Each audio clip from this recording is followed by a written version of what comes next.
Sprixie Show! Welcome to the first episode of the Sprixie Show. Today, we're gonna be looking at something so interesting and so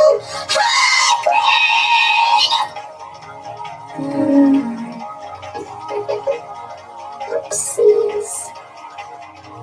Never mind. So, do you know what we're going to be doing today?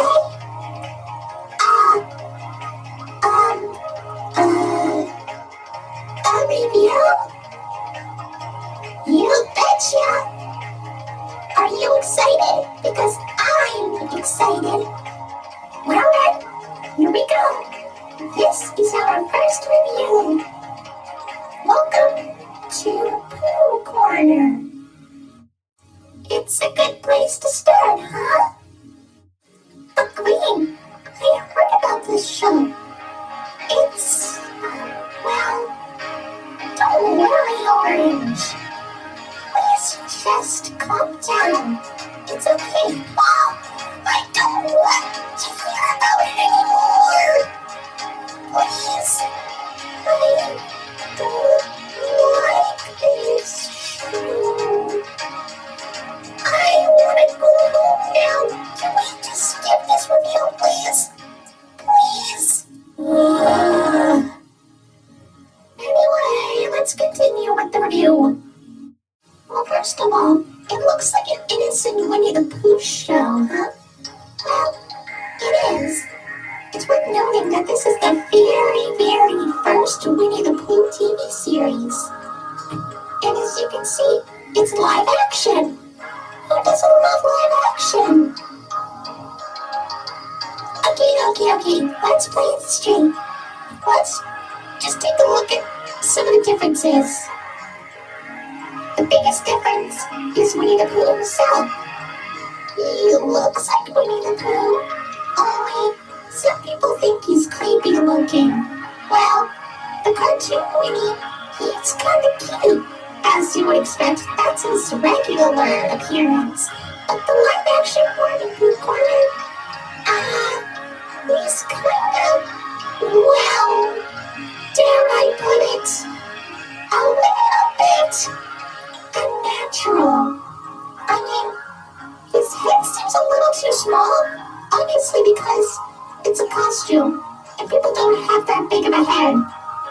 And I don't know, just seeing him walk around in like full body when there's somebody in the costume, it's just, I don't know. And don't even get me started about those eyes. I don't know why they made his eyes look like that. I guess it's just so he can blink. Who can blink without those? And does anybody know what they all look like? I assume they look like something. It's probably because of how low budget they are that they can't really afford to make them look so good. You know what I'm ignoring? Piglet is, well, he looks kinda cute. I'm pretty sure that the person who made these costumes had to make sure that they fit the people, were able to have their heads and their bodies be perfectly fit. But piglets, I wonder how small the person in the piglet costume was. Probably a little person or something? I don't know. But let's look at the differences between this piglet costume and the cartoon piglet. Well, the head's a little bit roundish. Also, this version of Piglet wears a scarf. Well, the Piglet we all know does not wear a scarf. I mean, it is a cute looking scarf. I do like scarves, but, well, I don't know. He does look cute in that scarf, I must say. Now let's look at Tigger. I understand Tigger is known to bounce on his tail, but because this is live action, I'm guessing there was no way they were able to make him bounce with his tail. I mean, A big tail isn't as strong enough as, say, well, any tiger's tail, I must say. Also, I think that he's a little too, dare I say, quick. But you know what? I guess that's what makes Tigger funny. He's supposed to be really energetic. He's kinda cool here. He's really, really in character. The only difference is that instead of a pink nose, he has a black nose. I don't know, maybe they didn't have enough pink fabric to make the nose when they were making the costumes. Oh well. Now as for Eeyore, he is considered to be, well, an old gray donkey. As he is.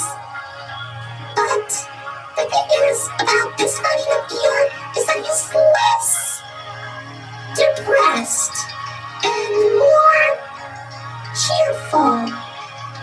Also, I don't know if this is tied to any of the other stuff, but he really, really likes to eat thistles.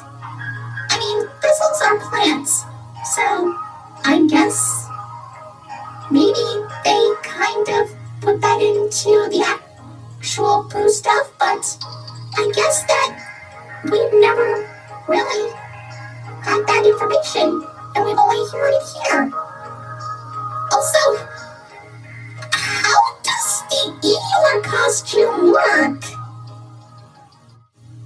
So for Kanga, I understand Kanga is kind of the female in the Winnie the Pooh cast, but just seeing the live-action version of Kanga, well, in Welcome to Pooh Corner form, she kind of looks a little bit like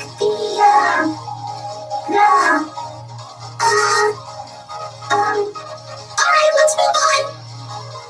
Roo is, he's actually kind of cute. And that's all. Moving on. As for Rabbit, okay, going back to the costume proportions, and, well, the reason why they look like this is so they can fit the person in the costume. But for this, I feel like Rabbit looks a little bit too, wide. Well, the cartoon Rabbit is more, well,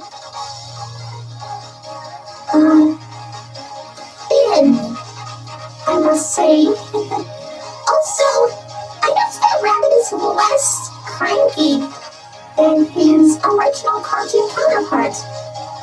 Maybe the people who make this show just don't like Rabbit being a jerk. Finally, we have Owl. Owl, well, I'm guessing he's more of the, I don't know, he does have the gag of, or the running gag, I must say, much like Eeyore with the thistles.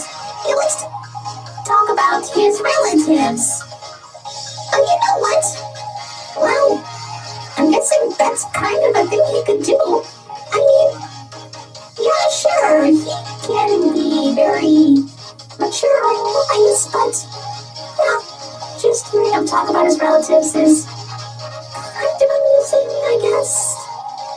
But, yeah, I'll stick with that. I can understand. G Green? I never knew that the characters had some interesting looks and personalities. It almost felt like that I missed something from the original stuff. Or should I say, the actual stuff that's been around for the longest. I know. And you, on the other hand, always respected them as creepy. But if you keep on looking at them, they might not seem creepy at all. They're actually kind of cute. And really funny. Yeah, sure, it might be pretty low budget. They probably didn't have enough money. But I see them as just okay. They're supposed to be pure. And and sweet and adorable. And they are, just like in here. I'm not sure about that, because look at this. PSAs with Pooh. Exactly. PSAs. We need to talk about them.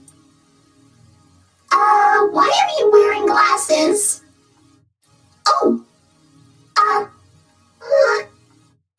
you know what? I don't know. According to this, it seems that they did these PSAs for educational children, for schools. They talked about school bus safety and stranger danger. Oh, that's nice. I guess it would have been... Wait, what?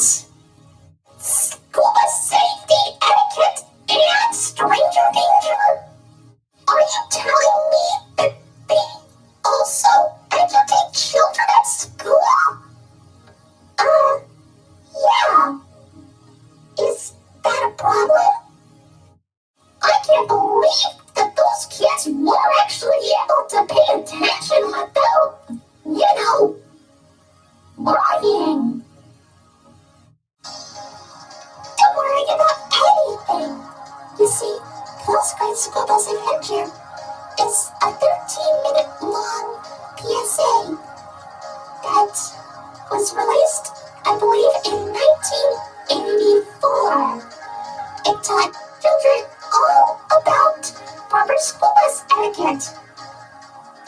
Well, what the plot is that the gang boards the school bus to deliver a forgotten school lunch to Christopher Robin, which I believe is the only time he was ever addressed to in the show.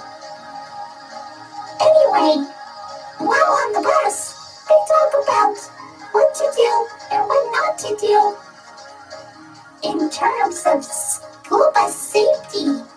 This includes not running in front of the bus, not going under the bus, and don't eat or drink on the bus. Proper safety, school bus stuff, all that kind of, stuff like that. I mean, it's not really that popular. In fact, I'm pretty sure that you can only find a VHS copy of it somewhere in, I don't know, a really old vintage antique store or something. Some kind of thrift shop. There's no way you're able to find it in a library anymore. Unless you look hard. Really hard. I mean, come on.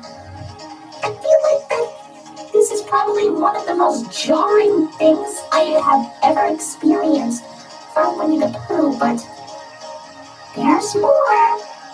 However, there was another PSA, which is obviously the Stranger Danger one. Too Smart for Strangers was released in 1985 and was 45 minutes long. That is a very long one, but it's only lasted 45 minutes. In this one, you have to learn all about stranger danger. It features a few kids talking about what to do when approached by a stranger and what they do when, that happens. And of course, the Winnie the Pooh characters also give some tips on how to stay safe. Don't let a stranger in your house when a parent isn't home. Don't take anything from a stranger if they offer it to you, and run away when approached by a stranger while on the street. The reason why this is so infamous is because, they also talk about molestation, which is, touching private parts. They talk about private parts in this. But despite all of that, it's still a really good show, just like all the other ones. Well, that's our show.